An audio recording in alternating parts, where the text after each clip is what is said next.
Hey guys! Welcome to today's episode of Makeup and Movies, where I basically do my makeup and rip a movie to shreds. You know, I didn't really intend on ripping all the movies to shreds, but it's just a lot more fun that way. I do it out of love in a teasing, joking manner. It's no offense to any actor or singer in any of the movies I make fun of.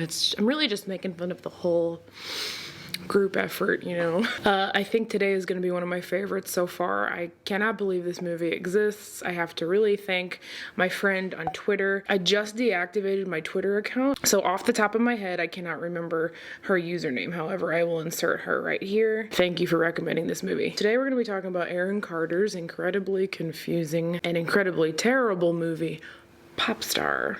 I have the box here. I was able to find the DVD on Amazon, which is amazing because I got the bonus features, including a preview for the movie Raise Your Voice with Hilary Duff, which is also on my list of movies I want to review. I love the slogan, "He topped the charts. Can he top high school?" Ooh, and the back's really good too. He's been making hits, now he has to make the grade. Another thing I really like. Anyway, put on your FUBUs, kids. When we come back, we're ripping apart Popstar. Let's do it.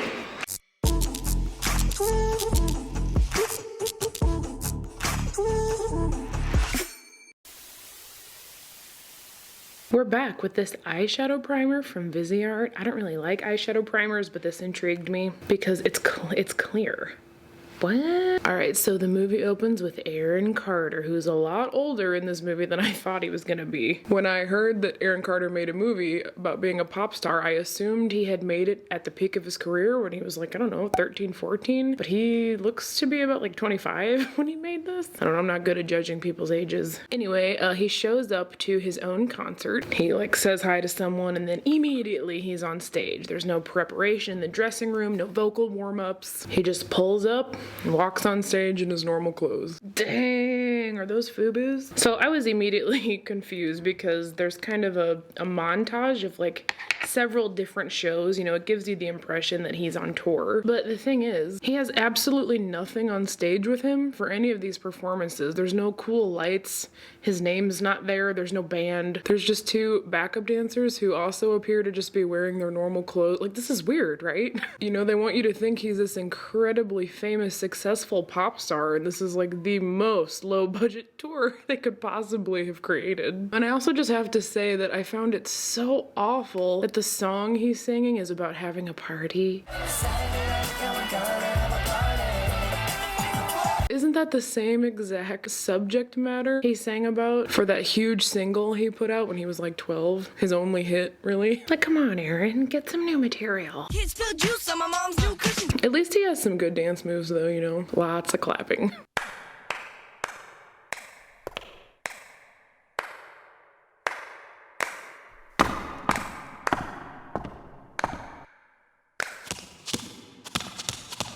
Stop it.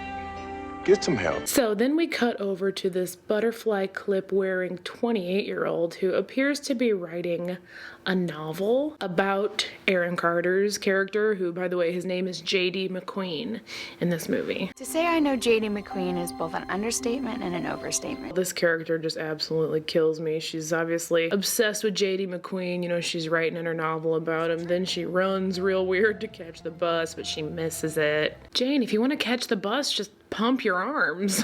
You'll go faster. Then we cut back to JD, who is headed home on his tour bus. JD is, slumbering away. He wakes up to the sound of a horn, but then I guess is immediately in a deep slumber again when his manager wakes him up. Hey, JD, wake up, man. Oh, what's up? Good acting. The manager informs him that his tour is over. I guess he didn't know when his last show was.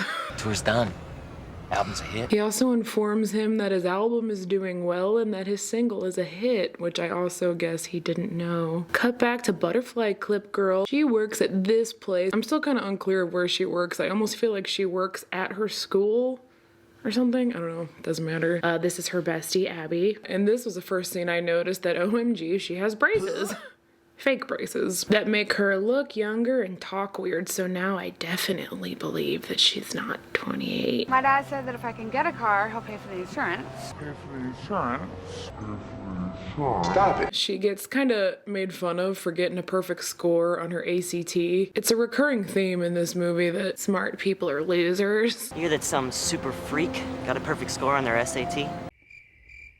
Yeah, what an idiot. Being smart and knowing stuff are for pieces of garbage. Super freak? Back over at JD's crib, he's got tons of cars, he's got a good-looking mom, he's got a little brother who's a little intense for me. You have no idea how much the school for gifted geeks sucks. His mom tells him that she's decided that he no longer has the privilege of being homeschooled because he's failing, which he has a really good rebuttal for. So what? I'm a pop star. Okay, this is random, but I think that's the first time I ever heard Aaron Carter speak, like as an adult, and it was just not the sound that I expected. Pop star. Anyway, the manager walks up, he agrees with mom. Think about the great publicity. I don't know, I just think the manager's a little bit arrogant. In fact, I dislike him so much that I think someone else should be his manager. A woman, maybe somebody like Trish. What are you doing here? Your mother asked me to come by. Will you tell her not to do this to me, please? As your manager, Trish, meaning me, I will do no such thing. How many times do I have to tell you, you can't keep going to Home Depot naked? This is the third time you've been banned. So what? I'm a pop star. Yeah? Well, if you want to stay a pop star, you're gonna have to stop. Yeah, and for once, try to think about your future. Yeah, and at least wear a disguise next time. You know, like those little glasses with the nose and the mustache attached to it. That would work. What? I'm just saying. Why won't you blend? How come you won't blend? So we cut back over to Butterfly Clip Girl, who's still writing her novel. And this is when you realize that she is a even bigger JD McQueen fan than we thought. Her whole room is decked out in JD McQueen. Her and her friend make some little weird faces at each other, and then we're back at school. We get to meet the cool girls at this scene. They bump into her and, you know, call her a brain freak. Oh, rain free. What? Yeah, you intelligent person.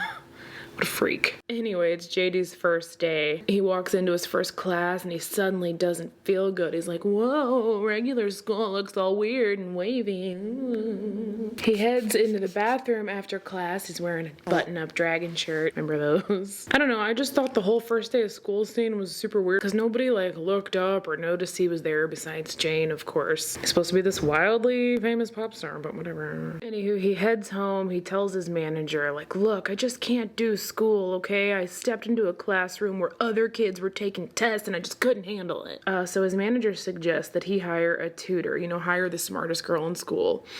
Who do you think it's gonna be? Next day he's walking around campus, and by this time everyone has kind of finally realized that he's there, that there's a pop star attending their high school. And it was so weird how they directed this part. They just kind of make it to where you can hear all of the other students' thoughts as they're walking by him. Oh, he's totally dateable. If he hits on my girlfriend, she'll dump me. Hope he doesn't run for student body president. Pop rock boys. What a douchebag. And I guess they were so short on extras that they had to reuse these two people. They're walking behind him and then the camera cuts once and they're immediately in front of him. So they either teleported or the editor was asleep. We get to meet the weird janitor in this scene. It's just kind of a weird little side plot of this movie. This janitor just shows up at random points and spouts off like deep quotes. Judge not those who try and fail, those that fail to try. So one of the cool girls decides that she is gonna go talk to JD, and her friend is super supportive. You are so hot. Oh my god. I'm so glad you're my friend. Can I just ask, was anybody allowed to dress like the cool girl dresses when you were in high school? We weren't. We weren't even allowed to show shoulders or anything. Anyway, irrelevant. She goes to talk to JD. She writes AA, which I don't know what that stands for. Alcoholics Anonymous. Oops. The students start messing with JD. You know, they take his soda. Hey, where'd my soda go?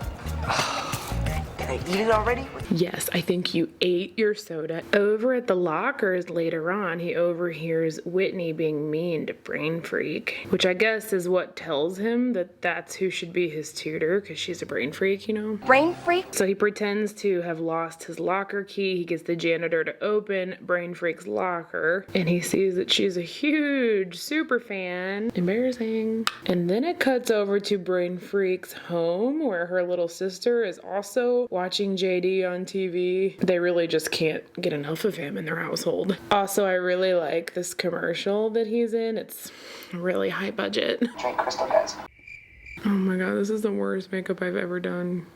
Just as kind of a side note, I really like Jane's little sister. She really wants to open a lemonade stand, but her lemonade is gross. Anyway, JD ends up showing up to their house. He knocks on their door. I guess when he broke into her locker, he like found her address. Instead of just physically walking up to her and saying, hey, can you tutor me? He thought it made more sense to show up to her house. I think he must have taken a page out of Freddie Prinze Jr.'s book, you know? It's a tween movie, guys. We have to accept it. Anyway, he knocks on the door. The little sister faints, and JD's like, I hate when that happens. And this part triggered a memory that I didn't know I had. He walks into Jane's room and he sees like all the posters she has of him all over her wall. And it just dawned on me that I very briefly also had a poster of Aaron Carter on my wall when I was like 11. I tried to find a picture of it because I feel like there's evidence of it somewhere, but I couldn't find it. But I had ripped it out of a magazine, and it was him wearing this light blue vest, but the vest was all crinkly like paper, but it was supposed to be like that. It was a fashion statement. I thought he was so fine. Oh, how the turntables. I got 2 restraining orders. I was a raccoon stuck in somebody's house. I also do jewelry on the side. I have 17 plaques coming. I cook my own steak. Like, I'm not like this pop star little cheese pop. Trolls hide in the dark.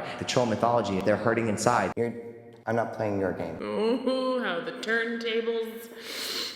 Anyway, Jane freaks out. She forgets her name. My name is She's obviously a little bit embarrassed. I mean, who wouldn't be? He's even on her ceiling.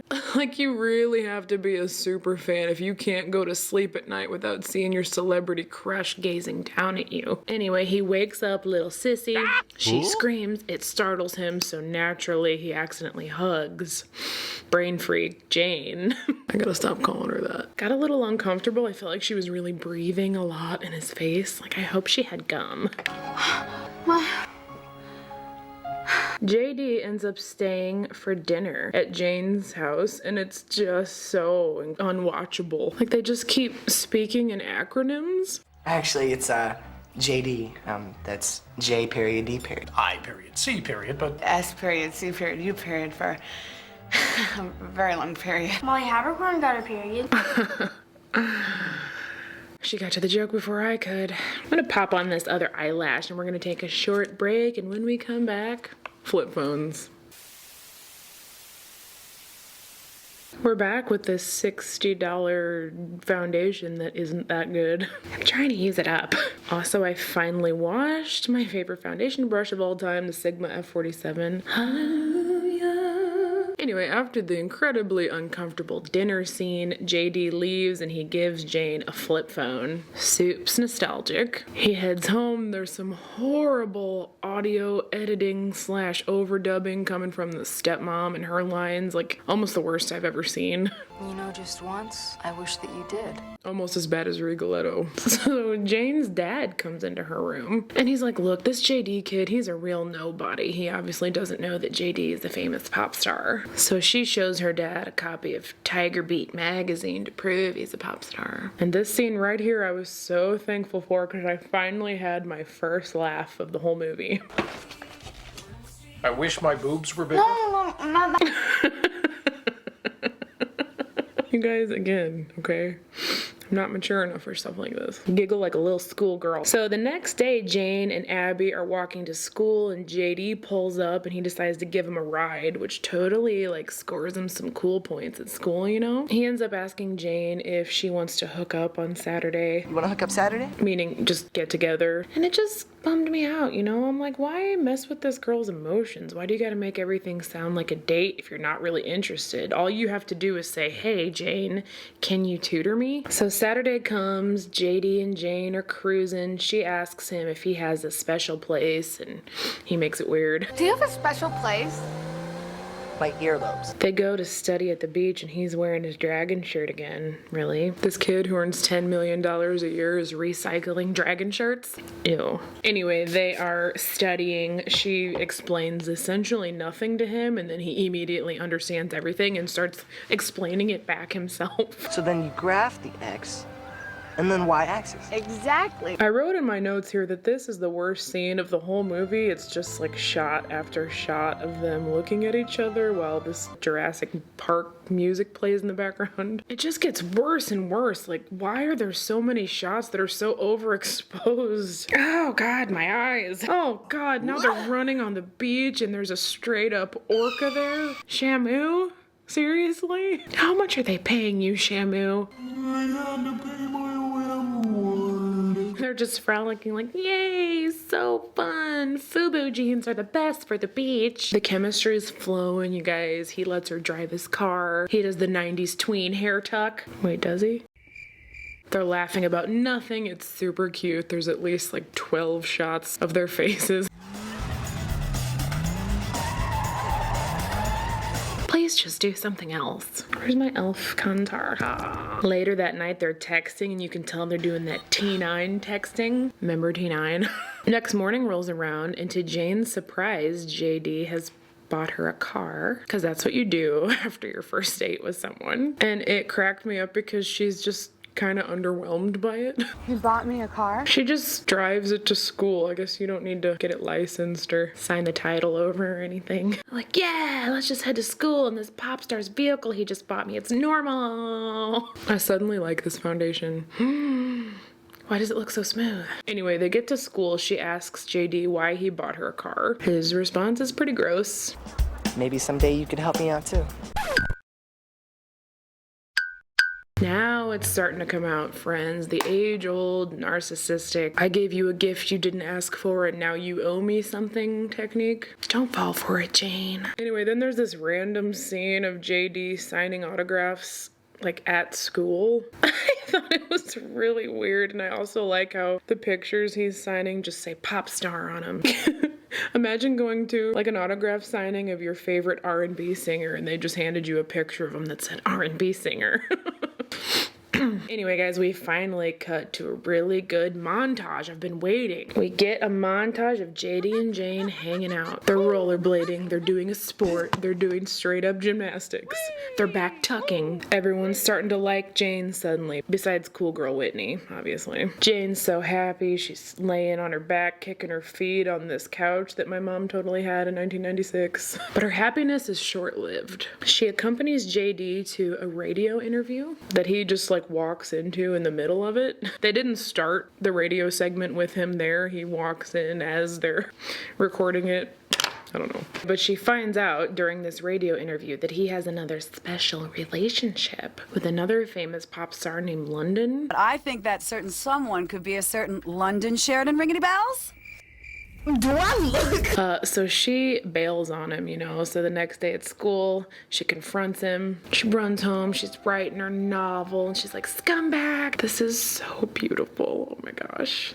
What is this?" Anyway, back at the studio, JD is recording a song. He's really he's troubled. The manager comes in and basically starts threatening to like manage someone else if JD doesn't, you know, get his act together. And again, you know, I just don't really like the manager, and I think that this scene could have gone better. It probably should have been a little bit more like this. JD, look, Home Depot's suing you. Do you think they're gonna win? I sure hope not. Well, good, because another complaint came in from someone else. Someone else? Yeah, there was a parent, her name was Karen. It says here she's offended that you referred to yourself as J period D period. She doesn't like the word period. What do you mean, period? You tell me. You're the one who said it. Anyway, she started a Facebook group. It's called Karens Against JD McQueen. Are you serious? I'm afraid so. Look, she even has a cover photo made. But hey, don't worry about it. I'll take care of it. Karens are no match for Trish's. Thanks. And on that note, kids, let's take another short break. But don't go anywhere. It gets better. We're back with Jacqueline Cosmetics, I don't remember what they're called, lip loose highlighters in the shade Extra that no longer exists because it's discontinued. I don't know if I want to really... Oh, you know what? I shouldn't, you know what? Dang it. Well, you know, kids, sometimes when you come to my channel, you learn what not to do with your makeup, which was intentional. So Jane is back at her school/work job thing. I wrote in my notes, why is that winky crunchy? I don't know what I meant to say, but there's something crunchy in this scene. I'm sure that word winky was a typo. What was it?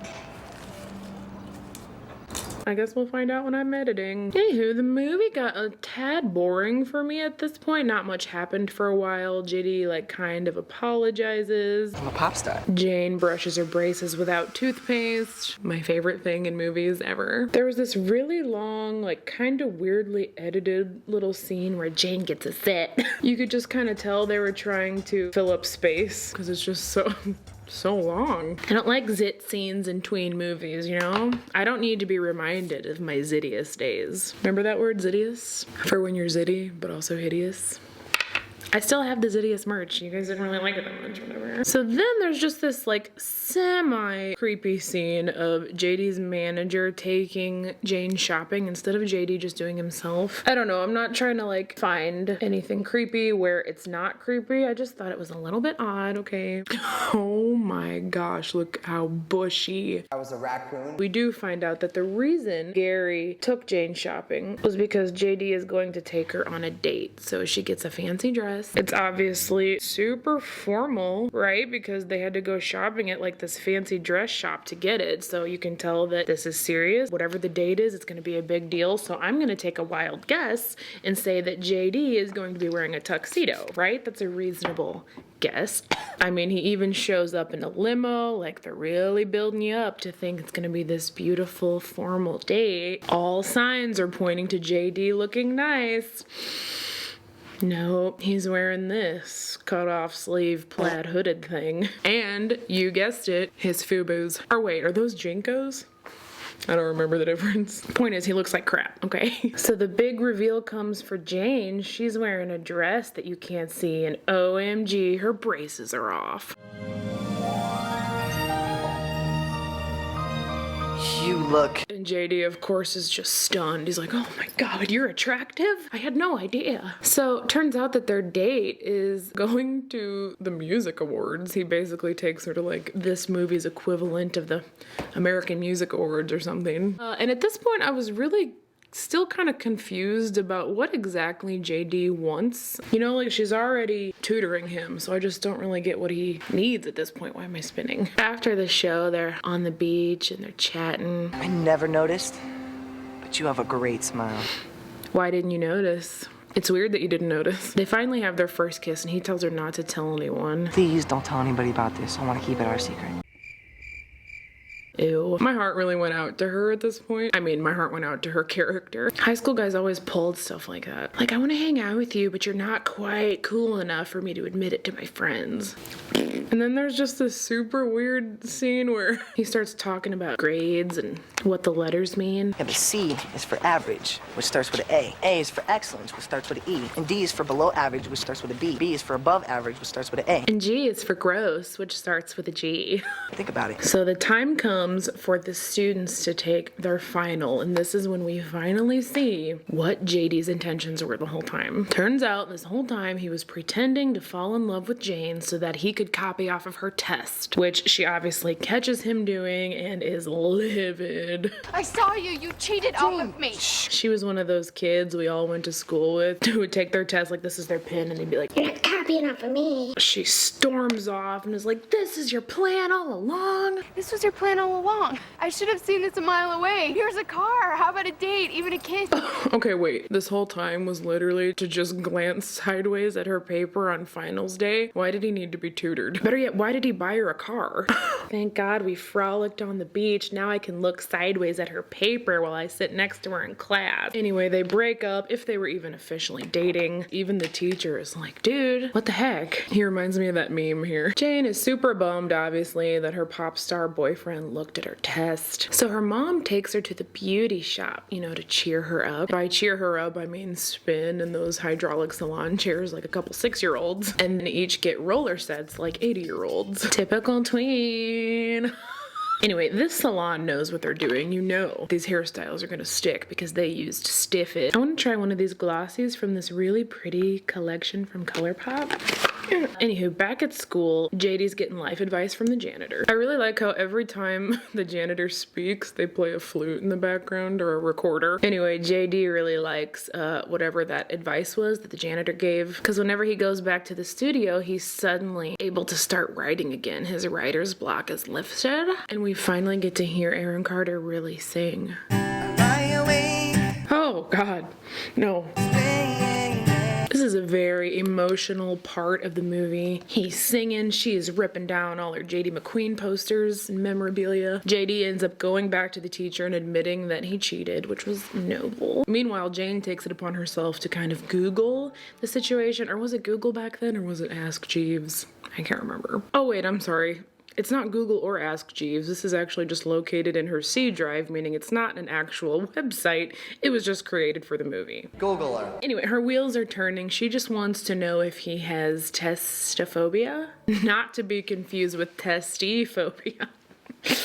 Grow up. She finds out it's a real thing and she's like, oh my gosh, testophobia is real. It is. I know that it is, but I always thought it was called test anxiety or something. I don't know. I learned a new word in this movie. So Jane decides to give JD another chance, and she even convinces the teacher to give him another chance at taking the test. She's like, look, he just needs to be in his special place. JD just needs to be in his special place. Wait, are you talking about My earlobes. So Jane leaves school in the middle of the day to go get JD, but he's at the airport because what would an early 2000s young adult rom-com be without an airport chase scene?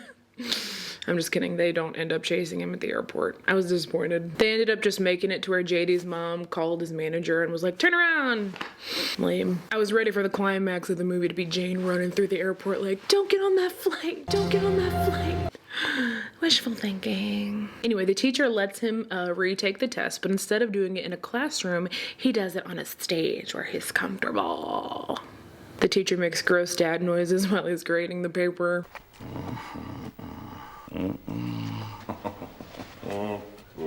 This is uncomfortable. And then the conclusion of the movie was incredibly confusing for me because I forgot to mention that this whole movie, they keep talking about the prom. Everything is about prom. Come on, I already told everybody you're taking me to prom. You want to go to the prom with me? They show Jane in her dress. Her mom gifts her this necklace, which is like a normal thing that would happen before prom. But it turns out that they don't show the prom. They just show them all going to JD McQueen's concert. JD McQueen!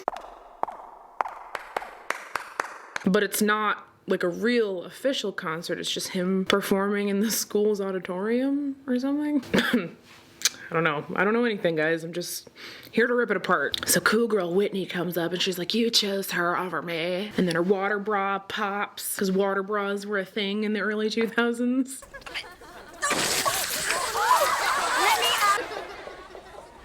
Listen, I rewound this several times because the noise they make is so dramatic. I wish my boobs were big. Everyone starts laughing, even like grown adult women in the audience are like, this minor teenager is being humiliated in front of an audience. How funny. Hey, is that Karen? Also, the janitor's there. Many girls makes the heart feel old. Everything just started getting real weird for me here. Like, JD's manager goes for Jane's mom, and Jane's mom has been a very sweet and pleasant character throughout this whole movie. But yet, I guess they want you to root for this relationship, even though Gary has been flirting with underage girls throughout the entire movie. How long have you been singing? About 3 weeks. Sorry, no. Jane's mom doesn't seem to see anything weird about it. She's like, yas, thank God I used my Stiff It today. Also, they kind of imply that Jane's older sister is like maybe gonna end up with the janitor. I need to go home. I don't blame you. Anyway, the final performance is just truly epic. There's more clapping.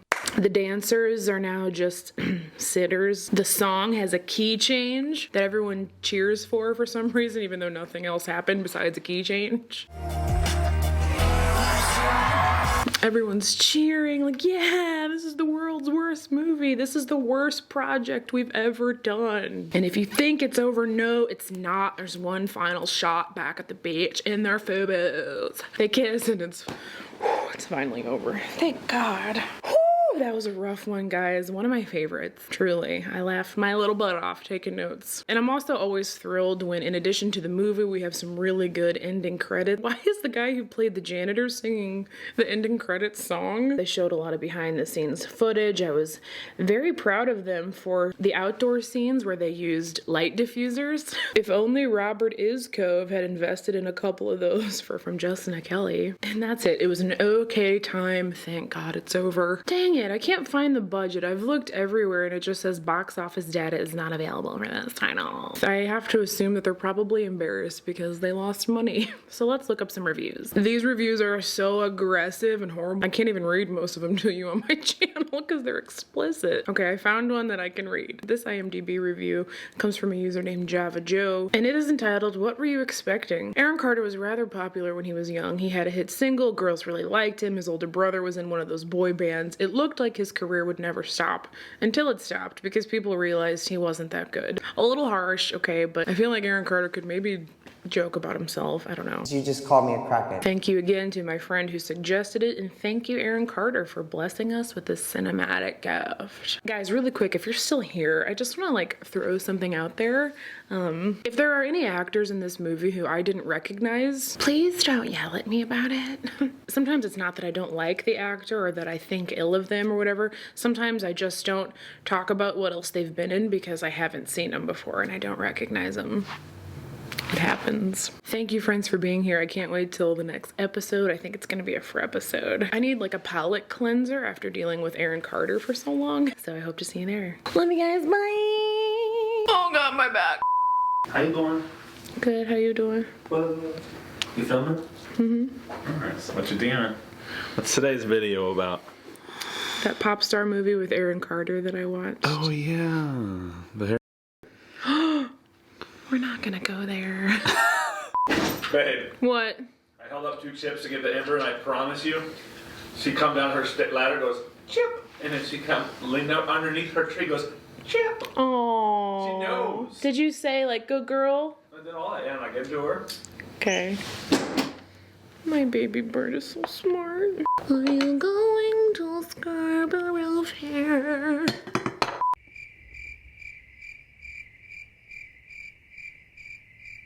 Straight up brought that blush in by my mustache. That's not cute. But hey, don't worry about it. I'll take care of it. Karens are meant.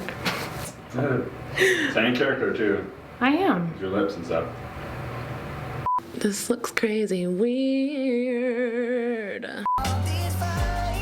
I was just gonna go get a soda. Want one? I'd love one. That could be the best soda she ever has. Wait, you guys can hear that conversation?